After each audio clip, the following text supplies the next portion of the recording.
It's no secret that rappers and hip-hop aficionados love professional wrestling. So many of today's contemporary acts have filled their music catalogs with memorable soundbites, lyrics, and songs named after prominent wrestlers. And the same can also be said of certain wrestlers and how much they appreciate the art of spitting hot fire. So much so that several superstars have tried their best to hang on the mic, but it turns out they weren't too legit and probably should have quit. That being said, I'm Kevin Callis from Wrestling Behind the Themes, and here are Kevin's 7 wrestling rap fails.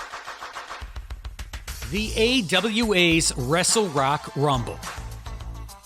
One of the largest pieces of wrestle crap ever produced. In 1986, the American Wrestling Association were building up to a huge event being held at the Metrodome in Minneapolis, Minnesota, called Wrestle Rock. The card was heavily promoted for months and turned out to be quite a success, bringing in a decent bit of straight cash, homie, and attracting over 20,000 fans. Actually, it's quite amazing the event did so well considering how poorly it was advertised. The now infamous music video entitled The Wrestle Rock Rumble is so cringeworthy to watch that you want to make sure you delete your internet history so no one knows what you do in your spare time. Featuring different AWA talent, quote-unquote, rapping verses, the video starts off fine thanks to the Midnight Rockers, and then the wheels fall off quickly as everyone loses their place and are racing through the verses. Sheik Adnan Al-Kaisi babbles incoherently, Crusher Jerry Blackwell can actually read, Greg Gagne is super pissed off for no apparent reason, and the rest of this video is the drizzling shits.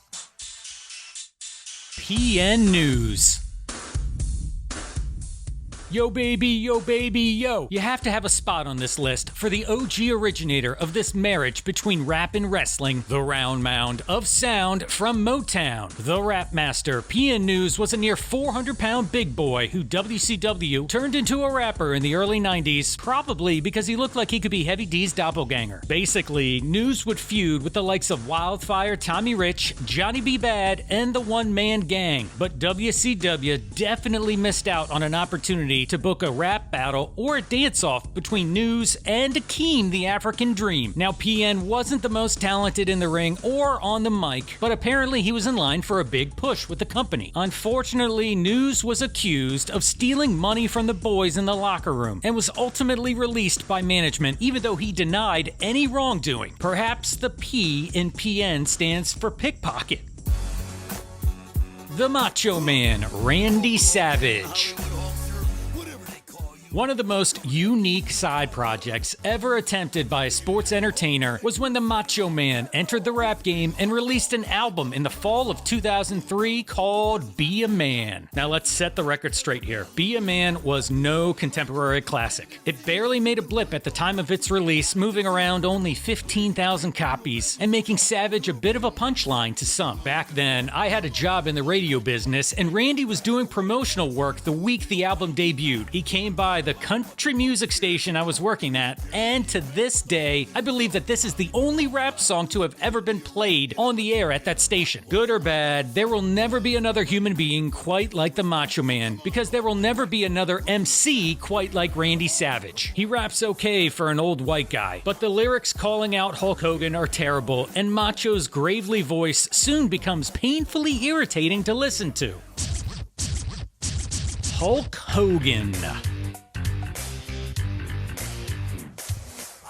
A little under a year into his WCW run, the Hulkster was smack dab in the middle of a Hulkamania backlash as fans had grown really tired of his shtick. However, before Hogan would turn heel and form the NWO, there was one last act of uber good guyness he needed to take care of, and that was the release of his album called Hulk Rules, backed by the fictional Wrestling Boot Band, which actually consisted of Jimmy Hart. Not even the Mouth of the South and all his musical prowess could save this project from being an absolute disaster. There are just so many awful songs to choose from that it's impossible to make a decision about which one is the worst. I Want to Be a Hulkamaniac is probably the most infamous, but for my money, you gotta go with Beach Patrol. Mainly because you get to hear the Hulkster make a pathetic attempt at being hip by rapping out popular catchphrases from the time, such as "Whoop, there it is," and "Hey girlfriend." This is some top-notch duty, brother. What's that smell?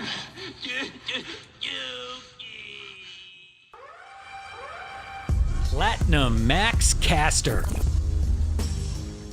Everyone loves the acclaimed, and Platinum Max Caster is one of the driving forces behind that claim. Caster has become a must-see and a must-hear highlight on AEW television, not only for his in-ring work alongside Anthony Bowens, but for his pre-match diss tracks aimed at his opponents. Caster has shown that nothing is off-limits during his raps, as he's taken aim at Brian Pillman Jr., being featured on Vice's Dark Side of the Ring, and Mrs. Jon Moxley, Renee Paquette, sliding into his DMs for oral sessions. Having already been suspended by Tony Khan without pay and required to attend sensitivity training for a couple of lines that got him in hot water, some might think that Caster's rhymes come off as forced and trying too hard to be controversial. We think Max is great and is a breath of fresh air when it comes to pushing the envelope in this day and age where cancel culture reigns supreme.